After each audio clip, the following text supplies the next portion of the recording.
দেখো কি ঝোপঝাড়, চারদিকটা গায়ে গাছের ডাল লাগছে, গাছের পাতা লাগছে। একটা কাঁটা জাতীয় ফল আছে, প্রত্যেকের প্যান্টে আটকে গেছে আর ছাড়তে চাইছে না। অর্থাৎ জয়ন্তী আমাদের প্রেমের বন্ধনে বেঁধে ফেলেছে।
আমরা এখন ডুয়ার্সের জলদাপাড়ায়। আজ 29/11/2024 সকাল 6:30। সিলভেনা স্যালকোভ একটু আগে ঘুম থেকে উঠেছে। বিশাল জঙ্গলের দ্বার প্রান্তে আমাদের দুদিনের ঠিকানার পরিবেশটি বেশ সুন্দর। ছাত্রছাত্রীরা সকাল সকাল রেডি। আজই আমরা যাব জয়ন্তী ছোট মহাকাল। ব্রেকফাস্টও রেডি, গরম গরম লুচি আর ছোলার ডাল, ব্রেড জ্যামও আছে আর সুজির বড়ি। চলো তাহলে তাড়াতাড়ি ব্রেকফাস্ট করে নিই।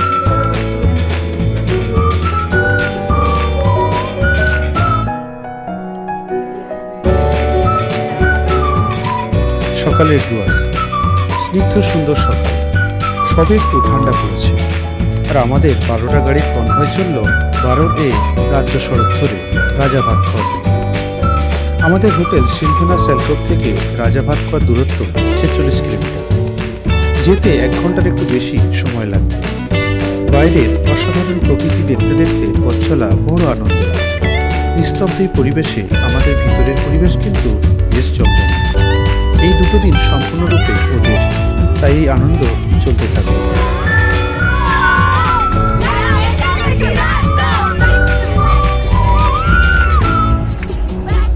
আমাদের গাড়ির ড্রাইভার চন্দন ভাই খুব ভালো ছেলে, ও দারুণ ড্রাইভ করে। ওর সাথে তোমরা ডুয়ার্স সফর করতেই পারো। ওর নম্বর স্ক্রিনে দিয়ে দিলাম।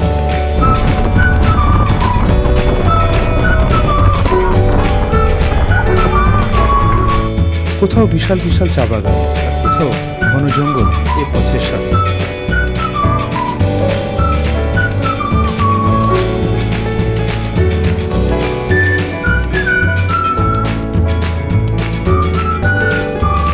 ব্রিজের নিচে তোরসা নদী গোল গোল সাদা পাথরের ওপর দিয়ে ছোট ছোট ধারায় বিভক্ত হয়ে প্রবাহিত। সামনে দেখা যাচ্ছে রেল ব্রিজ, আর তার ওপারে নীল আকাশের নিচে নীল হিমালয়।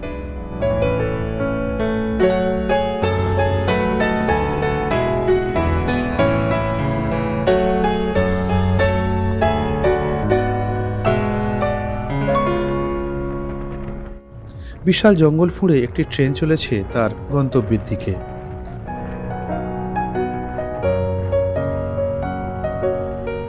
রাজাভাতখাওয়ার কাছে আমরা এসে গেছি। সেই সাথে জঙ্গলের ঘনত্ব বেশ বেড়ে গেছে।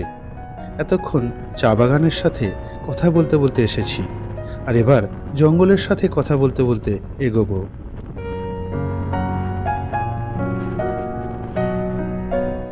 পথের সৌন্দর্য দেখো বন্ধুরা, ঘন জঙ্গলে দুদিক পুরো ঠেসে আছে।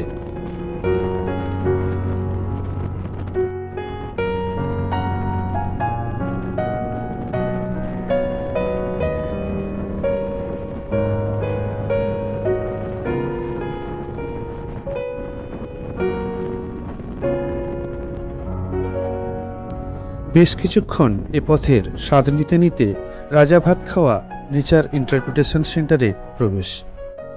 মিউজিয়ামে ঢোকার জন্য কোনো প্রবেশ মূল্য লাগে না, তবে বক্সা জয়ন্তীর দিকে গেলে আলাদা চার্জ লাগে, আর সেটা এখান থেকেই টিকিট সংগ্রহ করতে হয়। জনপ্রতি 150 টাকা ও স্টুডেন্ট হলে 80 টাকা টিকিট মূল্য। স্কুল থেকে আবেদন করলে তবেই এই 80 টাকা প্রতিজন নেওয়া হয়।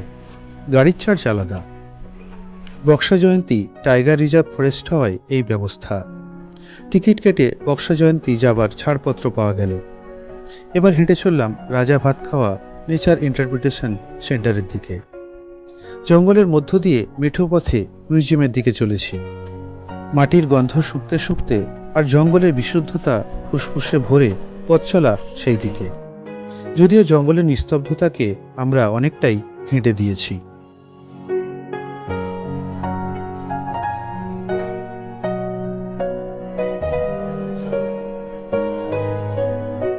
চারদিকে কত গাছ আর পাখির ডাক। ক্ষণিকে জঙ্গল ভ্রমণে আমাদের মন প্রাণও সবুজে ভরে গেছে। রাজা ভাতখাওয়া নেচার ইন্টারপ্রিটেশন সেন্টার কি সুন্দর করে বানানো দেখো, এই প্রকৃতির সাথে একেবারে মানানসই।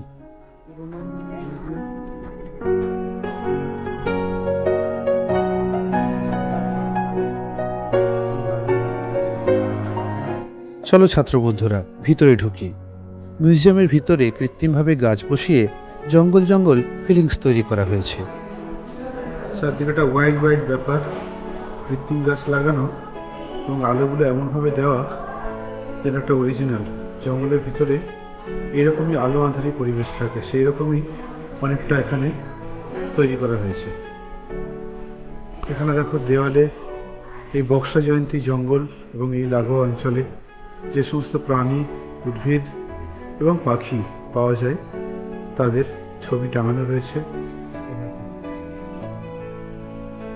অরিজিনাল, হ্যাঁ, ছোট হাতি কোনোভাবে মারা গেছিল।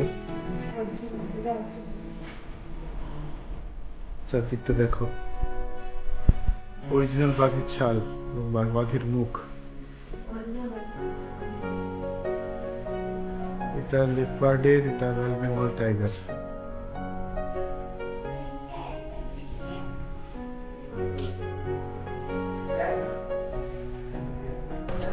ফসিলগুলো দেখো, ফসিলগুলো বাঘের থাবা, বাঘের পায়ের ছাপ।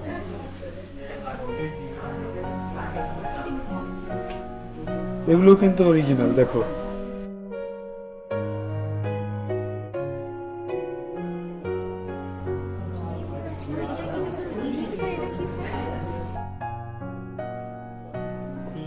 বায়োলজি ল্যাবে তোদের যেমন থাকে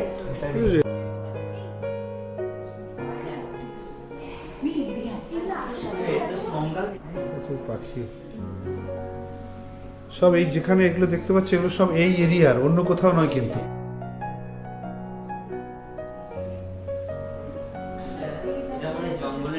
এটা পুরো এরিয়ার একটা 3D স্ট্রাকচার, 3D ম্যাপ বলতে পারো।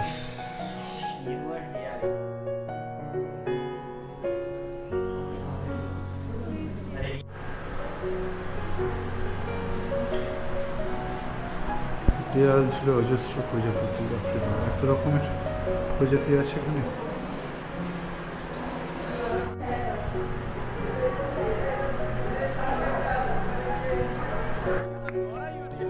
মিউজিয়ামটি অসাধারণ লাগলো।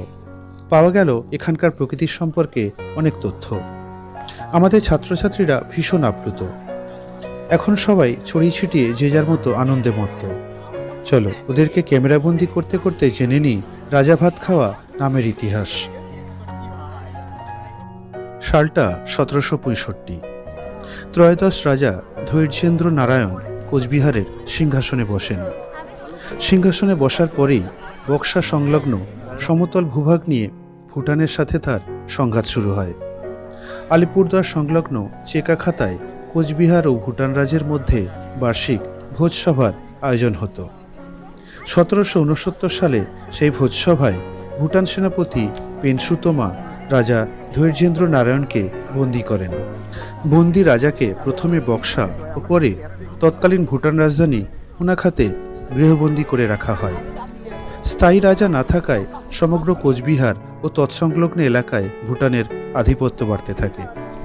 3 বছর পর 1772 সালে কোচবিহার ও ইস্ট ইন্ডিয়া কোম্পানির যৌথ সেনাবাহিনী ক্যাপ্টেন জোনসের নেতৃত্বে কোচবিহার রাজ্য থেকে সমস্ত ভুটিয়াদের বিতাড়িত করেন। যুদ্ধে জয়লাভের পর রংপুরের কালেক্টর মিস্টার পার্লিং ভুটান রাজাকে চিঠি দিয়ে বলেন, রাজাকে মুক্তি না দিলে ইংরেজরা ভুটানের রাজধানী আক্রমণ করবে। এমত অবস্থায় তিব্বতী কর্তৃপক্ষ তিসু লামার মধ্যস্থতায় ভুটানের সাথে ইংরেজদের সন্ধি হয়। সালটা 1774 খ্রিস্টাব্দের 23 এপ্রিল। চুক্তির শর্ত মেনে রাজা ও অন্যান্য অনুচরবর্গকে ভুটান রাজা মুক্তি দিতে বাধ্য হয়। এদিকে রাজার মুক্তির খবরে কোচবিহারের রাজপুরুষগণ রাজাকে অভ্যর্থনা দেবার জন্য ভুটান সীমান্তের দিকে অগ্রসর হন। চেকা খাতার কাছে এই স্থানে রাজার স্বদেশ প্রত্যাবর্তনের উদ্দেশ্যে প্রথম অন্ন গ্রহণের ব্যবস্থা করা হয়, আর সেই সময় থেকে এই স্থানটির নাম হয় রাজা ভাত খাওয়া। চেক পয়েন্ট, টিকিট দেখিয়ে ভিতরে প্রবেশ। ফরেস্ট ডিপার্টমেন্টের গেটে বড় বড় করে লেখা বক্সা টাইগার রিজার্ভ।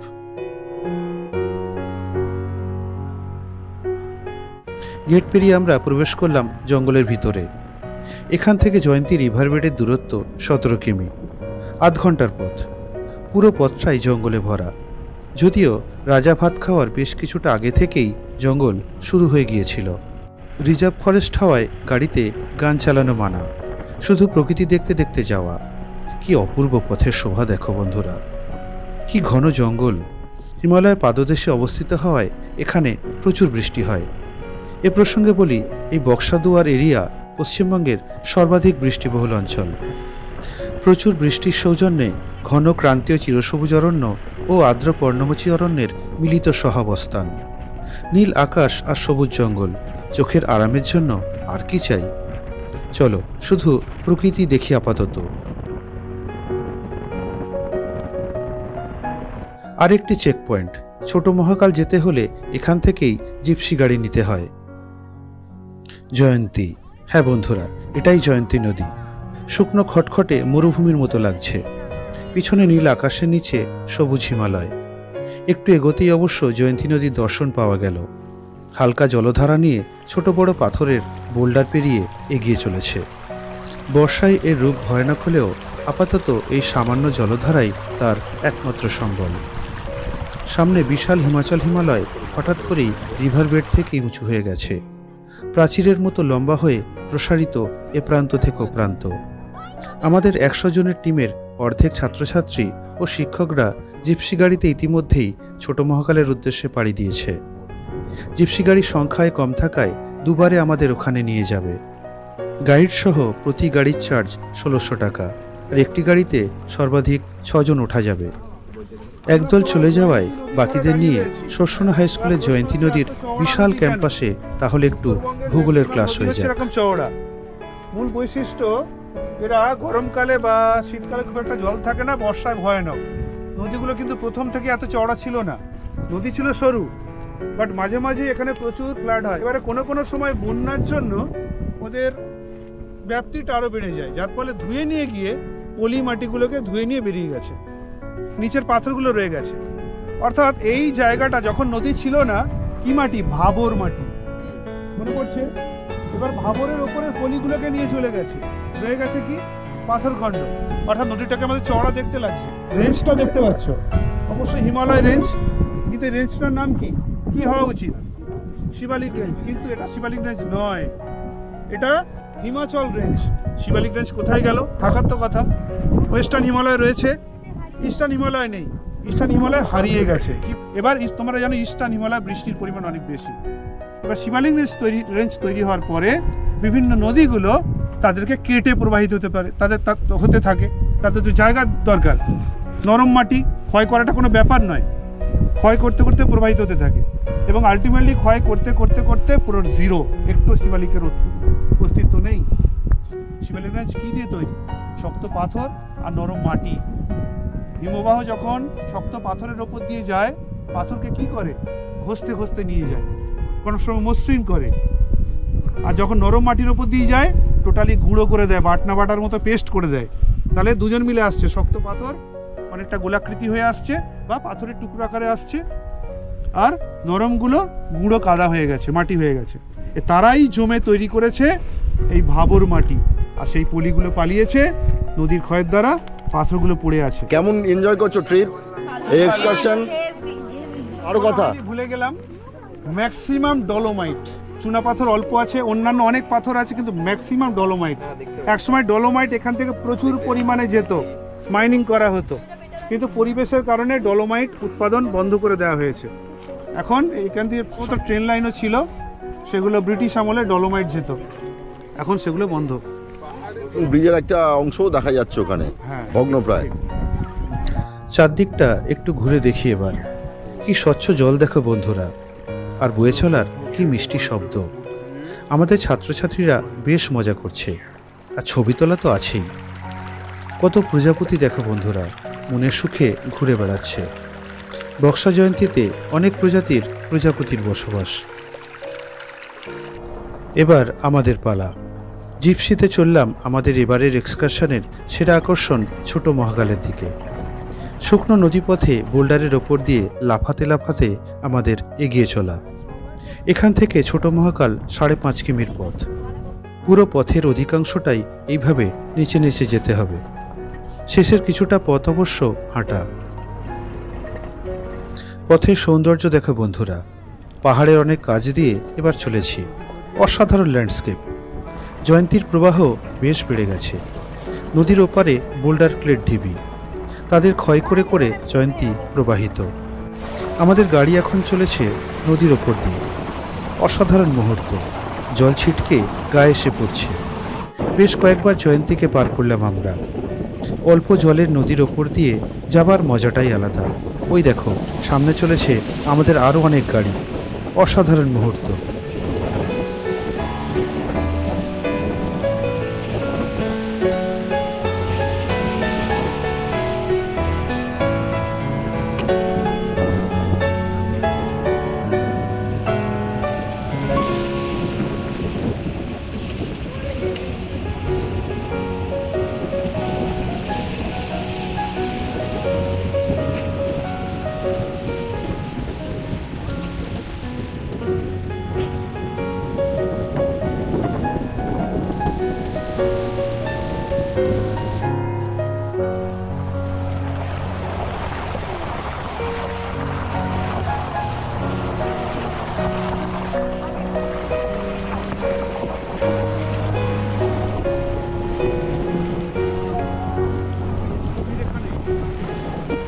এবার দুদিকের পাহাড়ের উপত্যকায় আমরা চলে এসেছি।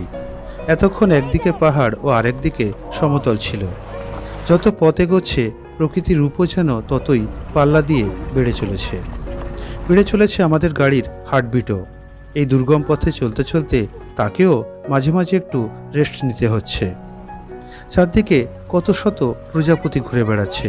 কত যে রং বেরঙের প্রজাপতি তা নিজের চোখে না দেখলে বিশ্বাস করা খুব কঠিন। সামনের পাহাড়গুলি কিন্তু ভুটানের মধ্যে বন্ধুরা, বাম দিকেরগুলো ভারতের।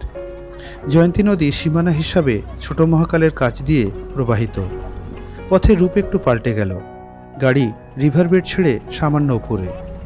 বোল্ডারের ওপর মাটির আস্তরণ আর ঝোপঝাড়ের আধিক্য। সুমনা রাইমাদের যে এত ভালো লেগে গেল, এখানেই তারা বাড়ি করবে বলে ঠিক করে ফেলেছে। গাড়ি থামল দুদিকের পাহাড়ের মাঝের ঝোপঝাড়পূর্ণ উপত্যকায়। এবার পায়ে হাঁটা রাস্তার একদিকে ধস নেমেছে।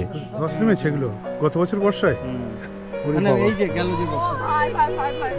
আমি করছি উপরে চলেন, উপরে ভালো ফটো হবে। ঝোপ জঙ্গল গায়ে এসে পড়ছে, আর সেগুলো সরিয়ে যেতে হচ্ছে। জঙ্গল ঠেলে তার ভেতর দিয়ে যাওয়া যে কি রোমাঞ্চকর বলে বোঝানো যাবে না। এবার মাথার থেকে উঁচু হলুদ রঙের ঝোপঝাড় পেরিয়ে যাত্রা। টিমের অর্ধেক যারা আগেই গিয়েছিল তাদের ছোট মহাকাল দর্শন কমপ্লিট।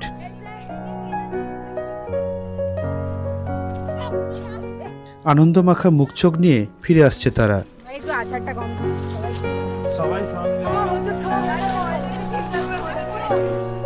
জীবনের প্রথম প্রকৃতি জয়ের আনন্দে ওরা আত্মহারা। ভিতরটা জাস্ট অসাধারণ।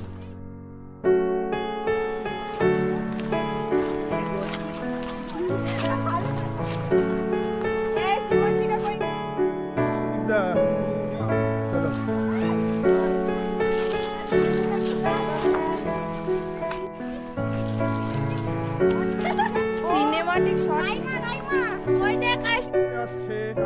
সভাপতি সৌমেন স্যার, মাথায় তিলকটা কিন্তু ঘেটে গেছে। শুদ্ধদীপ সিনহা স্যার আসছেন মহাকাল জয় করে, মহাকাল জয়ের আনন্দ বুকে নিয়ে, গর্ব নিয়ে। নেচার দেখো বন্ধুরা, ঝোপঝাড়ের পরে সবুজ পাহাড় আর ঘন নীল আকাশ। আমরা যে ছোট মহাকাল এবং বড় মহাকাল যাব না, ছোট মহাকাল যাচ্ছি, এটা কিন্তু ভুটানে, মানে দুটো মহাকালই ভুটানে। দুদিকে বিশাল পাহাড়ের সারি, মাঝখান দিয়ে উপত্যকা, তার উপর দিয়ে যাচ্ছি আমরা, আর পাশ দিয়ে জয়ন্তী নদী বয়ে চলেছে তার গন্তব্যের দিকে।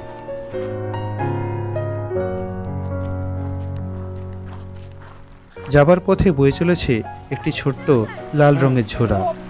আসলে ল্যাটেরাইট পাথরের ওপর দিয়ে বয়ে চলেছে বলে লাল মনে হচ্ছে।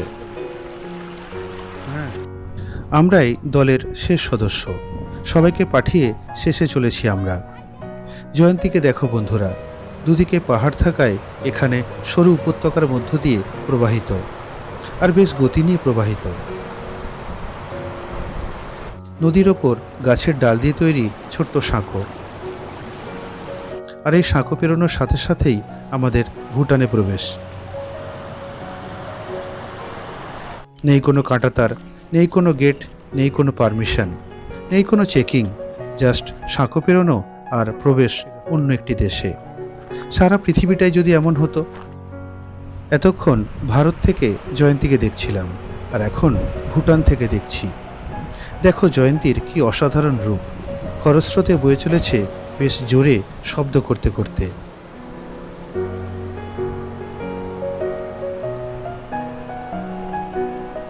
ফেরার পথে জয়ন্তীকে আরো ভালো করে দেখব। আপাতত ছোট মহাকাল যাত্রা। পাহাড়ের গায়ে সিঁড়ি করা আছে। 2019-এ যখন এসেছিলাম তখন এসব কিছু ছিল না, পাহাড় বেয়েই উঠতে হয়েছিল। শোনা ছাত্রছাত্রীদের মহাকাল যাত্রা চলছে। উচ্চ মাধ্যমিক পরীক্ষায় বিশাল নাম্বার পাওয়ার আশায় পূর্ণ অর্জনের চেষ্টা। সবার মনোকামনা পূর্ণ হোক এবং ভুরি ভুরি নাম্বার পাক। ওপর থেকে জয়ন্তীকে দেখো বন্ধুরা, গভীর খাতের মধ্য দিয়ে বেশ গতি নিয়ে প্রবাহিত। পরে অবশ্য বিশাল উপত্যকা দিয়ে যাওয়ার সময় গতি ও শক্তি অনেকটা কমে গেছে। এই একদম সাবধানে, পা ঠিক করে ফেলবে। কোথাও কোথাও সিঁড়ি বেশ পিচ্ছিল। আর মাত্র কয়েকটি সিঁড়ি, অবশেষে আমরা আমাদের মূল গন্তব্যে। ছোট্ট একটি চাতাল, আর আমাদের ছেলেপুলেরা পুণ্য অর্জন করে দাঁড়িয়ে আছে। ভক্তি ভরে পুজো দিচ্ছেন পম্পা ম্যাম।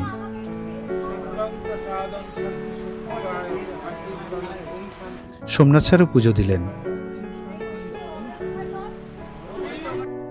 এগিয়ে গেলাম ঝর্ণার দিকে। পথে দেখা হেড স্যারের সাথে। শোনা উচ্চ বিদ্যালয়ের প্রধান শিক্ষক তপন কুমার বেরা এইমাত্র ছোট মহাকালে শর্ষুন হাই স্কুলের জন্য পুণ্য অর্জন করলেন। শিক্ষামূলক ভবনে এসেছি এবং আমরা সুখেন্দু স্যারের দায়িত্বে এসেছি। আমরা খুব ভালোভাবে এনজয় করছি এবং ট্যুরটা খুব ভালো হচ্ছে। এই সবে ছোটো মহাকালের দর্শন করলাম এবং সামনে একটা ঝর্ণা আছে, খুব ভালো জায়গা। কি মনোকামনা জানালেন ছোট মহাকাল ভগবানকে? একদম আমি জানালাম যে দেশ জাতি মানবতার কল্যাণ হোক। শুভঙ্করদার পিছু পিছু এগিয়ে চললাম ঝর্ণার দিকে।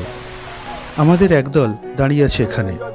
সুন্দর ঝর্ণা দেখা আর ছবি তোলা চলছে সমানে, আর এনজয় সে তো বলার অপেক্ষা রাখে না। Sharshun high school 2024 Sharshun high school excursion 2024 Sharshun high school 2024 excursion. আমাদের আগের দলটিও খুব এনজয় করেছে এখানে। এই দেখো,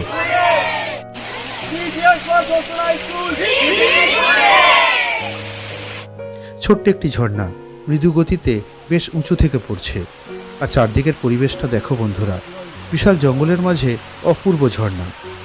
এবার চলো সুন্দরী ঝর্ণার সাথে একটু কথা বলে আসি। অনেক ওপরের জঙ্গলের ভিতর দিয়ে এসে নিচে ঝাঁপিয়ে পড়ছে। পাহাড়ের গায়ে ছোট ছোট লতা গুল্ম, আর তার উপর সে টপ টপ করে পড়ছে। সারা বছর ধরে ভিজতে ভিজতে পাহাড়ের গায়ে পড়েছে শ্যাওলার প্রলেপ। একটু পরে আমায় বলল, তোমাকেও একটু ভিজিয়ে দিই, এসো আমায় স্পর্শ করে একটু গায়ে মাখো। ভালোবেসে ফেললাম, তাই আদর করে একটা নামও দিয়ে দিলাম, ছোট জয়ন্তী। কি পছন্দ হয়েছে? ইচ্ছে ছিল তোমার ধারায় স্নান করার, সেটার হয়ে ওঠেনি।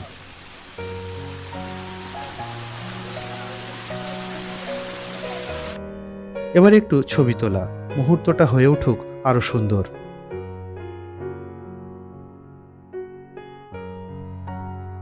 আমারও বেশ কিছু ছবি উঠল, ধন্যবাদ শুভঙ্করদা। বিদায় ছোট জয়ন্তী, মন খারাপ করো না, আবার আসবো। আর জয়ন্তীর সাথে মিশে তুমি যখন প্রবাহিত হবে তখন ঠিক তোমায় চিনে নেব। এবার প্রস্থানের পথ।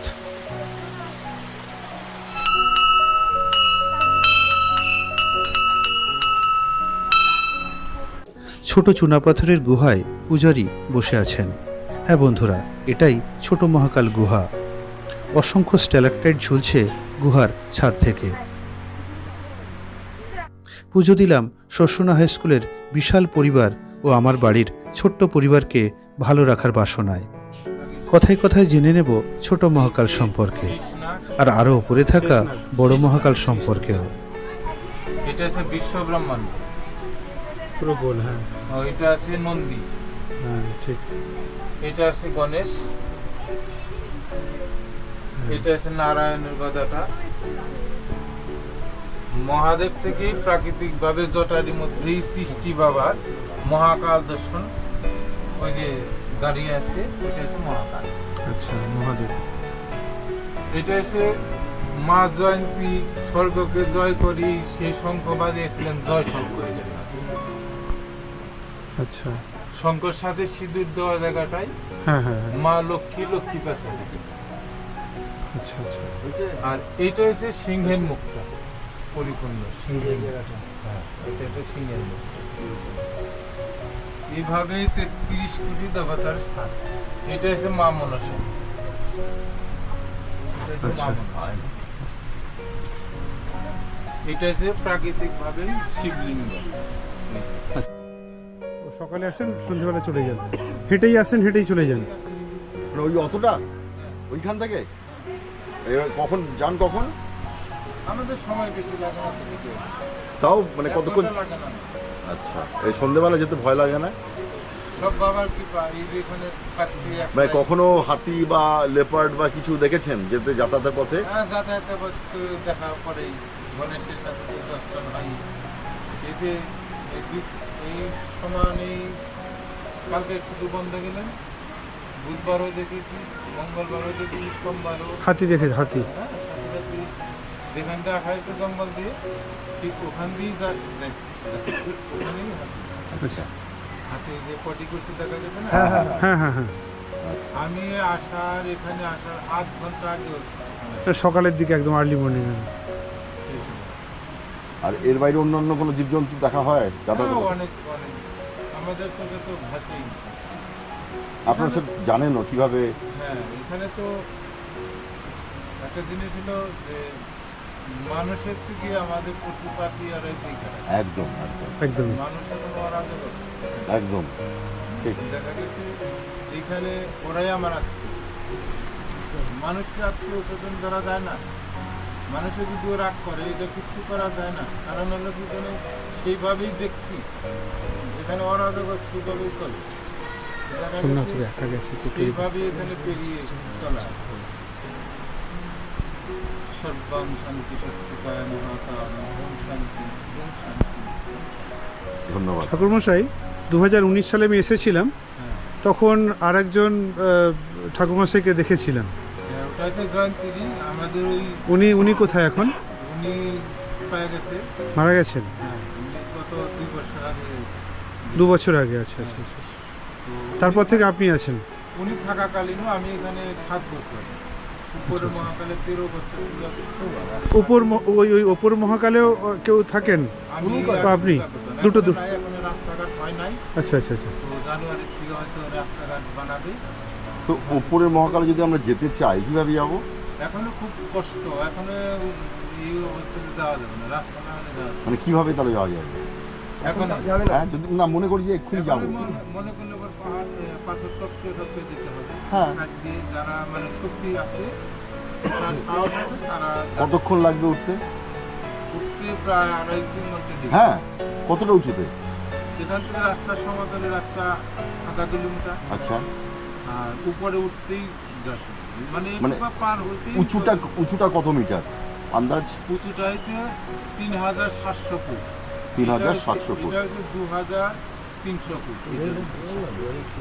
মানে বড় মহাকাল আর ছোট মহাকাল এটা পার্থক্য কি যে ওটা পাহাড়টা উঁচু, হ্যাঁ হ্যাঁ যার জন্য বড় মহাকাল। হ্যাঁ হ্যাঁ আর গুহার ভিতরে ঢুকতে হবে এটা, আচ্ছা, টেকনিকে ঢুকতে হ্যাঁ হবে। হ্যাঁ হ্যাঁ হ্যাঁ। আর এটা যেমন ওপেন মানে দেখা যাচ্ছে না।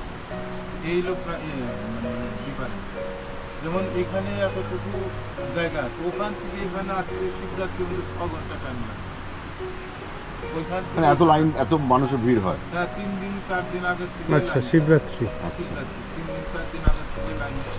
আর বর্ষাকালের সময় কেউ আসে এখানে? বর্ষাকালে এখানে এখানে তো জল ভর্তি থাকে। জল ভর্তি থাকে। আর এটা তো মানে মহাকাল ধামটা হচ্ছে মনস্কামনা। এখানে সৃষ্টি সম্বন্ধে আমি বর্ণনা দিছিলাম, তো সেইভাবে এখানে মহাকালে ওখানে টাইম ধন্যবাদ আপনাকে অসংখ্য। ভালো থাকবেন। মানুষের কল্যাণ হোক। ছোট মহাকাল থেকে পুণ্য অর্জন করে এবার নামার পালা। পথে আবার দেখা হলো জয়ন্তীর সাথে। এবার জয়ন্তীর বুকে বেশ কিছুক্ষণ কাটাবো। জয়ন্তী প্রতিবেশী দেশ ভুটান থেকে উৎপত্তি লাভ করে ভারতে প্রবেশ করেছে। কথা বলবো তার সাথে। আমাদের ছাত্রছাত্রীদের কেউ কেউ সাঁকোয় দাঁড়িয়ে। ভারত ভুটানের ঠিক মাঝখানে এখন ওরা। স্বদেশ বিদেশ খেলার বড় সুযোগ। জয়ন্তী কিন্তু বয়ে চলেছে এসব কিছু না ভেবেই। নেই তার কোনো কাঁটাতার, নেই কোনো সীমানা, নেই কোনো দেশ আর ভেদাভেদ। আছে শুধু অসাধারণ রূপ ও বুক ভরা ভালোবাসা নিয়ে। কাছে চলে গেলাম তার, কথা বলবো আর ছোট জয়ন্তীকে খুঁজবো বলে। কথা দিয়ে এসেছি যে হ্যাঁ, ওই তো তোমায় খুঁজে পেয়েছি। কেমন দুজনে মিলে একসাথে বয়ে চলেছ। ভারতে প্রবেশ তোমার উপরে রাখা গাছের ডালের সরু সাঁকো দিয়ে। খুব ইচ্ছে করছে স্নান করার। পাহাড়ি নদীতে স্নান করার মজাটাই যে আলাদা। শীতল জলের প্রবাহের সাথে উষ্ণ শরীরের মিলন আর হলো না। উপায় নেই, সবাই প্রায় ফিরে গেছে। এত স্বচ্ছ জলের ধারা যে নিচের পাথরগুলিকে স্পষ্ট দেখা যাচ্ছে। চাইলে তাদের সংখ্যা গুণে বলেও দেওয়া যাবে।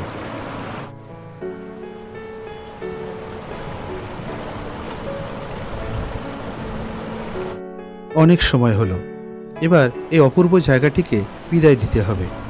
যদি সারাদিন এখানে থাকতে পারতাম কি ভালো হতো। দুজনে মিলে কত গল্প করতাম।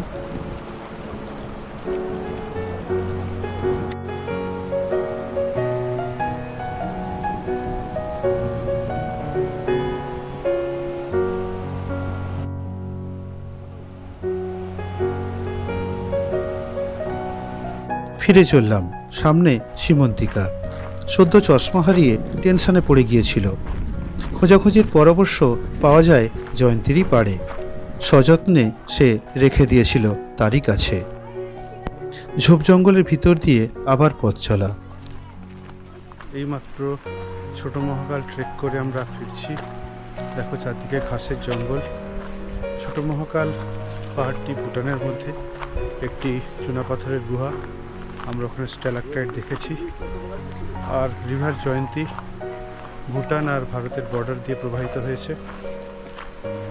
একটি ছোট ঝর্ণা ছিল, ওটা জয়ন্তীতে এসে পড়েছে।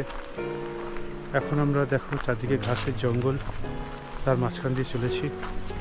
জার্নিটা অপূর্ব ছিল। আমাদের স্টুডেন্টরা খুব এনজয় করেছে, তার সাথে আমরাও আপ্লুত। পথ আবার ঘন জঙ্গলের মধ্য দিয়ে, আর নিচ দিয়ে বয়ে চলেছে জয়ন্তী। তার শব্দ স্পষ্ট শোনা যাচ্ছে। খুব ঘন জঙ্গল চারদিকে, তার ভেতর দিয়ে আমরা ফিরে চলেছি। এই পথেই অবশ্য আমরা এসেছিলাম। দেখো কি ঝোপঝাড় চারদিকটা, গায়ে গাছের ডাল লাগছে, গাছের পাতা লাগছে। একটা কাঁটা জাতীয় ফল আছে, প্রত্যেকের প্যান্টে আটকে গেছে। আর ছাড়তে চাইছে না। অর্থাৎ জয়ন্তী আমাদের প্রেমের বন্ধনে বেঁধে ফেলেছে। এই জায়গাটা ধস নেমে গেছে।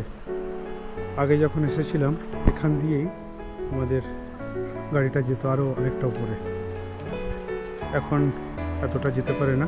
গত বর্ষাতেই ধসটা নেমে গেছে। আগামী দিনে এটা থাকবে কিনা সন্দেহ রয়েছে। বোল্ডার পাথর ভর্তি জয়ন্তী নদী রিভার বেড দেখো। জিপসির কাছে আমরা চলে এসেছি। সবুজ প্রকৃতির শোভা মন একেবারে কেড়ে নিয়েছে। যতবার দেখি ততবার ভালো লেগে যায়।